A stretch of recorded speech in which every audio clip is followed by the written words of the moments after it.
Muy buenos días a todas y todos. Mi nombre es Benjamín Aguilar Llanos. Soy docente de la Universidad Católica en los cursos de Derecho de Familia y Derecho de Sucesiones. Tengo maestría por la misma universidad y también soy profesor en otras universidades, en los mismos cursos, Familia y Sucesiones.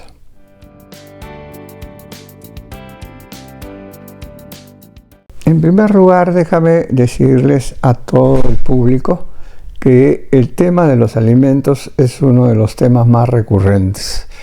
Desgraciadamente, aquí en el Perú abundan los juicios de alimentos. Y esto no tendría por qué ser así, porque cuando un hombre y una mujer traen a un hijo o una hija al mundo, naturalmente son responsables de ellos.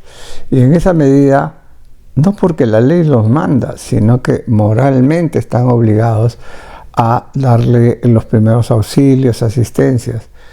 Porque el ser humano, desde que nace hasta un cierto periodo de su existencia, es indefenso, vulnerable.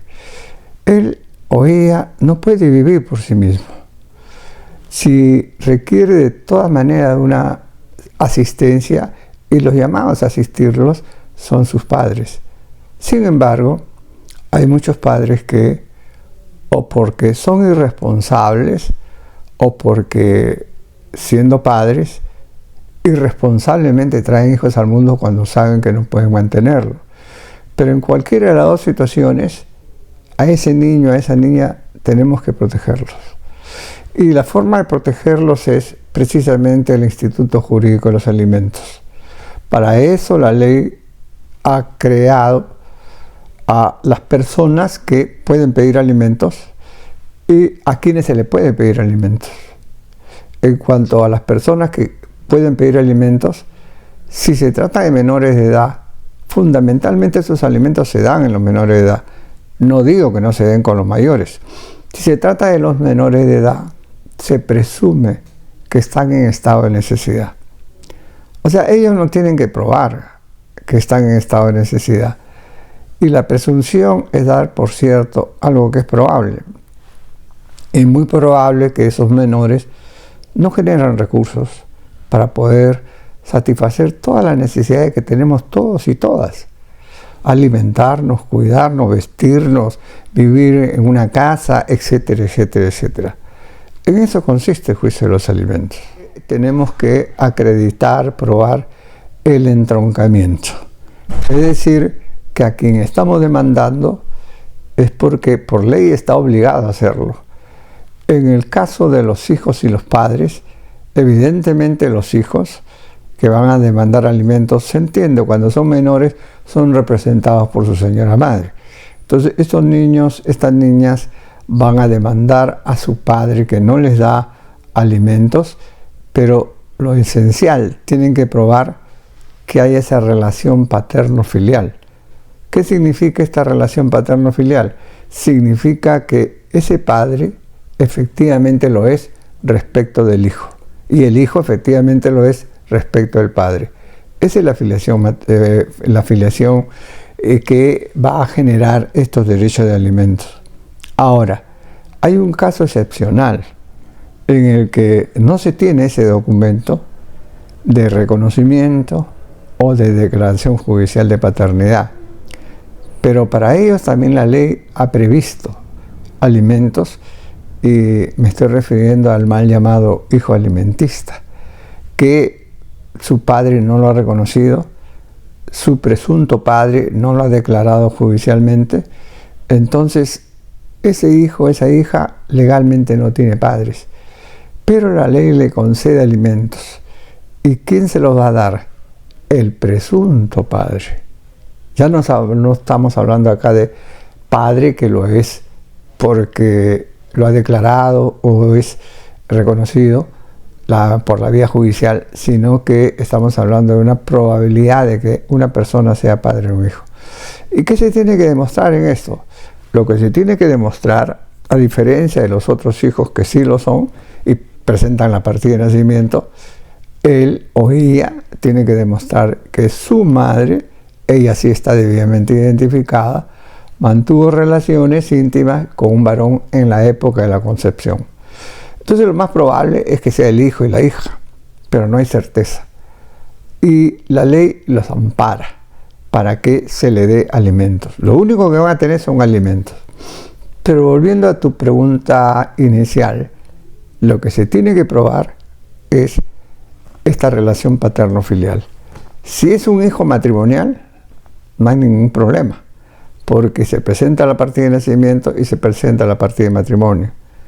Ese hijo matrimonial ya viene con su estatus de hijo. ¿Por qué? Por la presunción patericia. Pero si es un hijo extramatrimonial, él sí tiene que probar quién es su padre. ¿Y cómo se prueba? Por el reconocimiento que es un acto voluntario. Y si no lo quiere hacer, entonces se le demanda y va a ser declarado judicialmente padre. Probado eso, ya habría que ir a ver qué necesidades tiene el menor.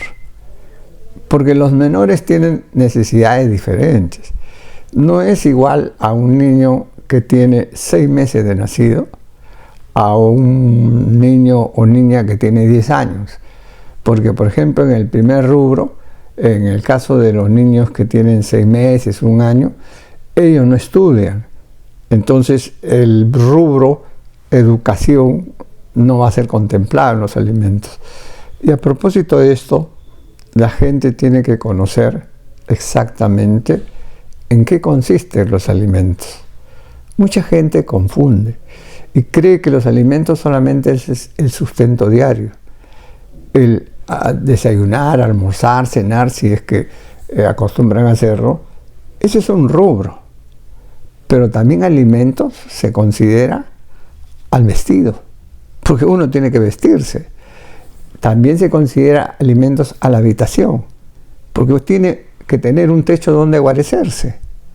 También se considera alimentos los gastos a propósito de la revisión médica y también psicológica, en el caso que estuvieran con esos problemas. Y si se trata de menores de edad que ya están en edad escolar, pues hay que contemplar ese rubro, la educación, más un rubro, que es lo que el Código de los Niños y Adolescentes ha señalado. Esto es el rubro que forma la parte lúdica, la recreación, que es importante para el menor. Entonces, quien demanda por alimentos, en su demanda, no solamente se va a limitar a pedir alimentos, sino que haga un desagregado de está pidiendo alimentos, sustento, está pidiendo alimentos porque estudia, está pidiendo alimentos porque necesita asistencia médico-psicológica porque está enfermo el niño o la niña, está pidiendo alimentos porque viven en una casa alquilada y tienen que pagar arriendos, está pidiendo alimentos también para los gastos de recreación. Entonces, eso se tiene que acreditar con documentos. Y por supuesto se pide el informe económico si es que el demandado está laborando en forma dependiente, ¿no? La demanda de alimentos no requiere firma de abogado. Y esto es bien importante, porque cuando uno quiere demandar ante el Poder Judicial, tiene que buscarse un abogado. Y el abogado le cobra. Y mucha gente no tiene ni siquiera para la movilidad. Entonces el Ministerio de Justicia tiene formatos para que solamente se llenen esos formatos en donde se pide alimentos y se presenta la demanda al juez de paz letrado, sin firma de abogado. Ya te ahorraste ese costo.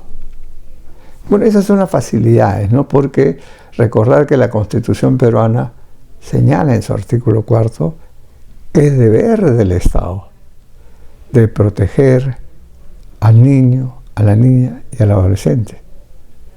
En ese marco se mueven los alimentos.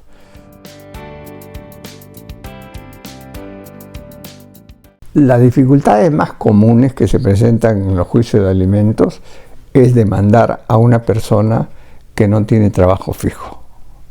Porque el que no tiene trabajo fijo, y como tú sabes acá en el Perú, la mayoría son informales, no dependen de un empleador. sino que ellos dependen de sí mismos. Entonces, ¿cómo probar los ingresos que tiene él? Porque es una persona que, si no tiene trabajo dependiente, ¿a quién se le pide un informe respecto de sus ingresos?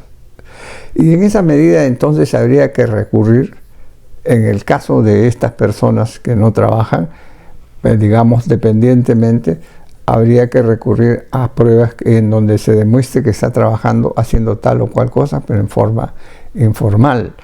O en su defecto habría que ver si tiene signos exteriores de riqueza. Signos exteriores de riqueza significa, mire, yo no trabajo, no tengo recursos.